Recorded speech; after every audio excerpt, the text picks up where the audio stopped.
आज की इस क्लास में मुताला करेंगे बच्चों हमारी दरसी किताब गुलिस्तान अदब के हिस्सा नस्र के सबक नंबर 10 का, और इस सबक का उन्वान है खाका। बच्चों इस सबक में खाके की तारीफ़ दे रखी है, खाके की तारीख़ दे रखी है और उर्दू अदब में खाके की क्या हैसियत है इस हवाले से मालूमात दे रखी है। साथ ही अहमद जमाल पाशा का लिखा हुआ खाका कलीमुद्दीन अहमद यहाँ सबक के तौर पर शामिल किया गया है। सबक को मैंने 4 हिस्सों में तकसीम किया है। पहले हिस्से में हम खाके की तारीफ़ हासिल करेंगे, दूसरे हिस्से में हम अहमद जमाल पाशा की ज़िंदगानी के हवाले से मालूमात हासिल करेंगे और अहमद जमाल पाशा की तर्ज तहरीर और कलाम की खुसूसियात के हवाले से भी मालूमात हासिल करेंगे। सबक के तीसरे हिस्से में हम खाका कलीमुद्दीन अहमद का मुताला करेंगे और इसके बाद चौथा हिस्सा खाका कलीमुद्दीन अहमद से मुतालिक दरसी किताब में दिए गए सवालों जवाब के ऊपर मुनहसिर होगा। शुरू करते हैं सबक का पहला हिस्सा, खाके की तारीफ़। बच्चों खाका इंग्लिश लफ्ज़ स्केच का मुतरादिफ है। स्केच के माने होते हैं लकीरों से लाइनें बनाकर इस तरह का ढांचा बना देना, ऐसा नक्शा बना देना जो ऊपर की तस्वीर ऊपरी तौर पर मोटे मोटे तौर पर तस्वीर पेश करे।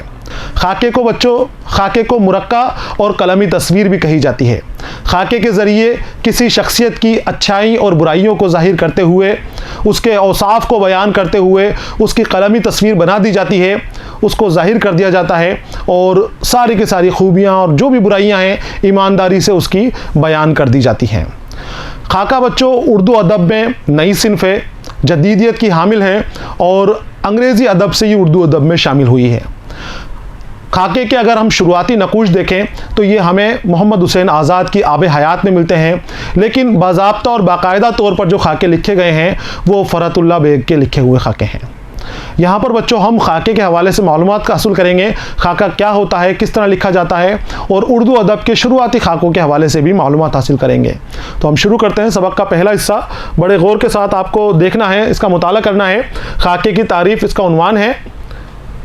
देखिए आप, इस्तिलाही मायने में लफ्ज़ खाका अंग्रेज़ी लफ्ज़ स्केच का तर्जुमा है। अंग्रेज़ी में इसको स्केच कहा जाता है और इसका मैंने आपको बताया कि ऐसा नक्शा जो लकीरों के ज़रिए हुदूद तय कर दे, पूरी वजाहत के साथ तस्वीर नहीं बनाता लेकिन तस्वीर की अक्कासी कर देता है, पता चल जाता है कि ये इस चीज़ के नकूश सामने आ रहे हैं। शख्सी खाके के लिए अंग्रेज़ी में पेन पोर्ट्रेट और पर्सनल स्केच का इस्तेमाल किया जाता है। ये इस्लाहें या नाम इनके लिए इस्तेमाल किए जाते हैं। आजकल खाका ही की इस्तिलाह राइज है। उर्दू में, अंग्रेज़ी में इसको पर्सनल स्केच या पेन पोर्ट्रेट भी कहा जाता है, लेकिन उर्दू के अंदर इसको खाके के नाम से ही जाना जाता है। खाके से मुराद ऐसी नसरी तहरीर होती है जिसमें किसी शख्स के मुनफरिद और नुमाया खुसूसियात को उस अंदाज से बयान किया जाता है कि उसकी मुकम्मल तस्वीर आँखों के सामने आ जाए। खाके को कलमी तस्वीर भी कहा जाता है, वो इसीलिए क्योंकि कलम के ज़रिए शख्स की ऐसी तस्वीर कशी की जाती है, ऐसा लगता है कि हम उस शख्स से वाकिफ़ हैं, उस शख्स के आसपास हम रहे हुए हैं, उस शख्स की सारी फितरतों से हम उस सारी फितरतों को हम जानते हैं। तो कलमी तस्वीर खाके को कहा जाता है। आपको इसकी तारीफ़ लिख लेनी है। ऐसी नसरी तहरीर होती है जिसमें किसी शख्सियत के मुनफरिद जो दूसरों से अलग हों, अगर खूबियाँ उसमें ऐसी हों कि जो दूसरों से अलग नहीं हो तो फिर उसका खाका लिखने की ज़रूरत ही नहीं है। ये खाका अदबी शख्सियत का, बड़ी शख्सियत का लिखा जाता है जिसमें वो औसाफ हों जो किसी आम इंसान के अंदर नहीं हो, उसको नुमाया करना होता है, उनको निकालना होता है।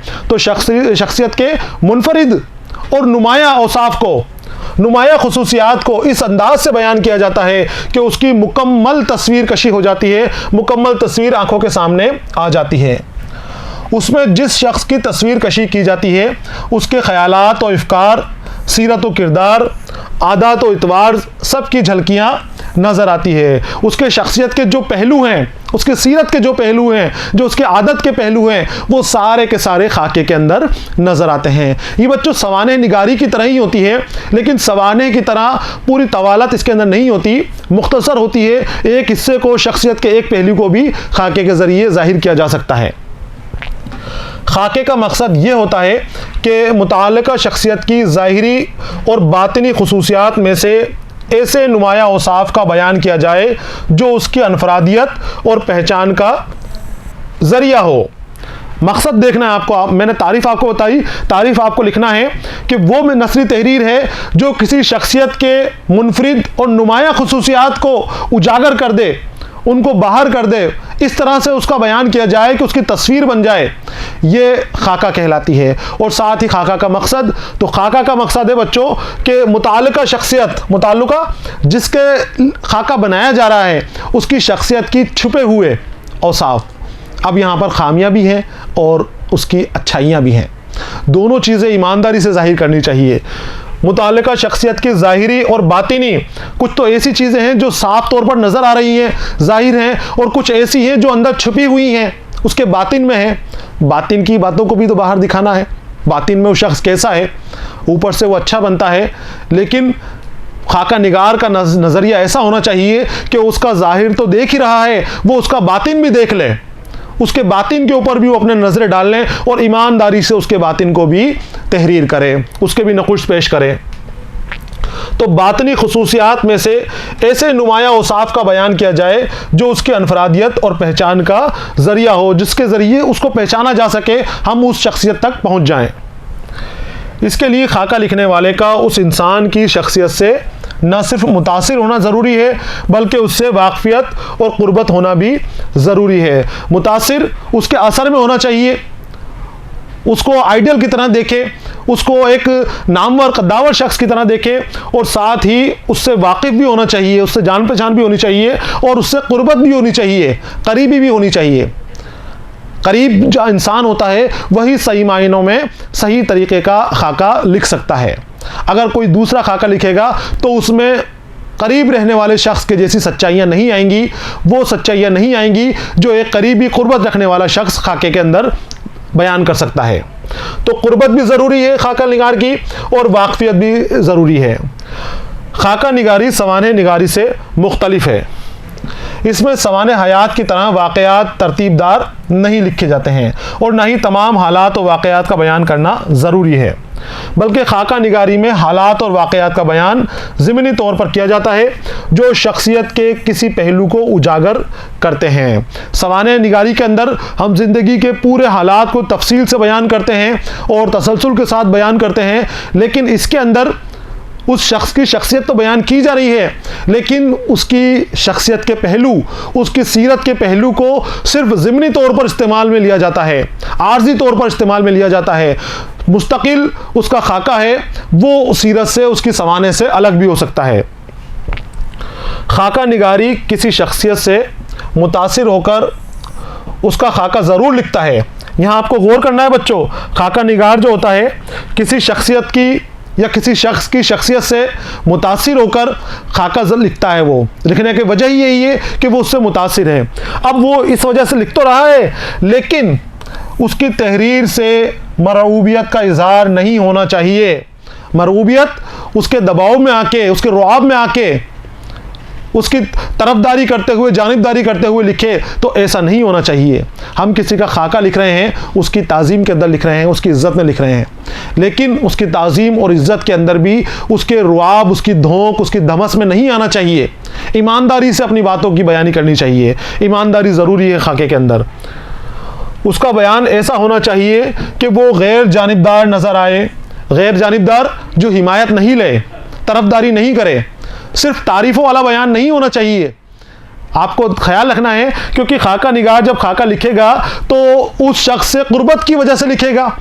अब उससे वाकिफ़ भी है, उसके करीबी भी है वो, और वो ज़्यादा पावरफुल भी है। तो ऐसा नहीं कि उसके पावर की ताब के अंदर आ जाए, उसके रुआब के अंदर आ जाए और उसकी रावबियत के अंदर लिख दे, तो फिर वो खाका एक तारीफ़ी खाका होगा, वो कसीदे की तरह हो जाएगा। इसलिए ज़रूरी है कि खाके में शख्सियत की खूबियों और ख़ामियों दोनों का बयान किया जाए। खूबियाँ भी होनी चाहिए और ख़ामियाँ भी होनी चाहिए। गैर जानिबदारी होनी चाहिए, यानी हिमायत नहीं ले, और दुश्मनी भी नहीं होनी चाहिए। कहीं छुपे तौर पर दुश्मनी के और कीना वगैरह इसमें करना शुरू कर दे तो वो भी अच्छे किस्म का खाका नहीं होगा। खाके में ईमानदारी होनी चाहिए बच्चों, आपको ख्याल रखना है। ना तो जानिबदारी हो, तरफदारी हो, और ना ही दुश्मनी हो, कीना परवरी हो।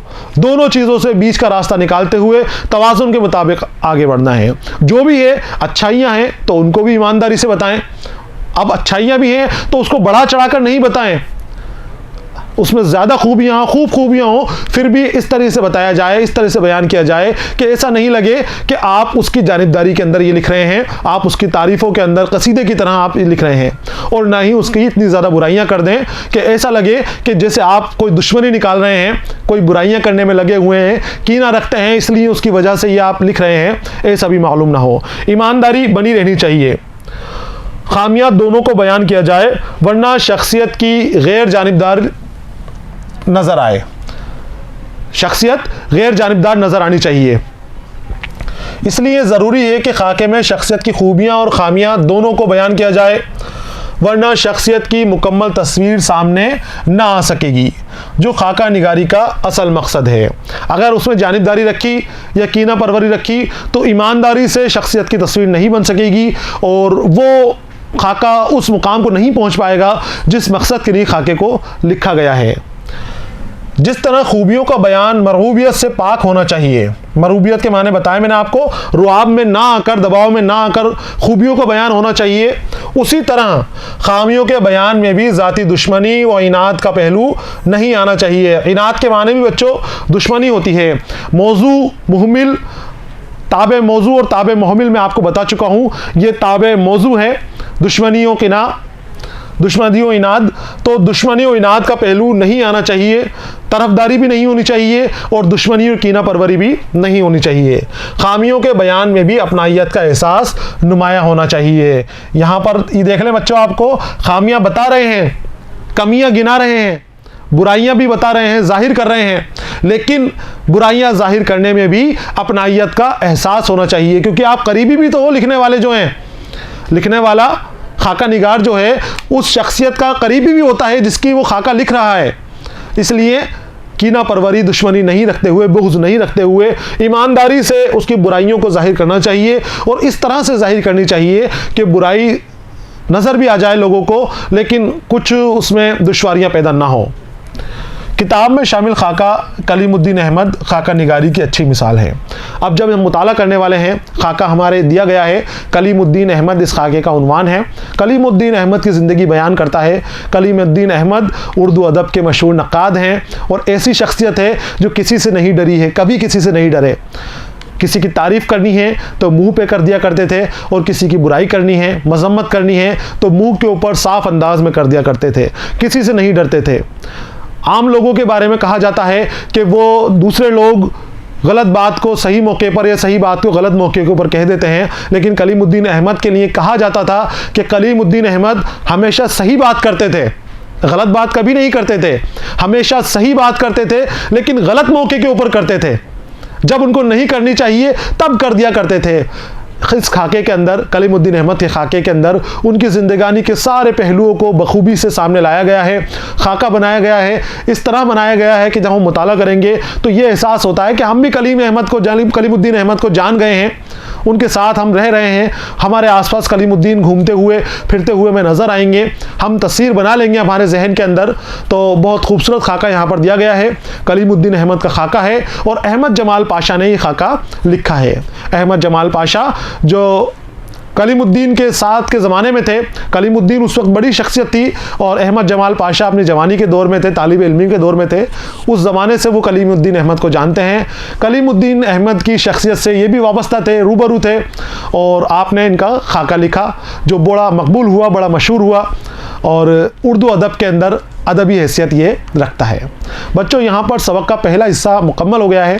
अगले हिस्से में हम अहमद जमाल पाशा के हवाले से मालूमात हासिल करेंगे। अगले हिस्से तक आपको इंतज़ार करना है। पढ़ते रहिए, खुश रहिए। अलविदा।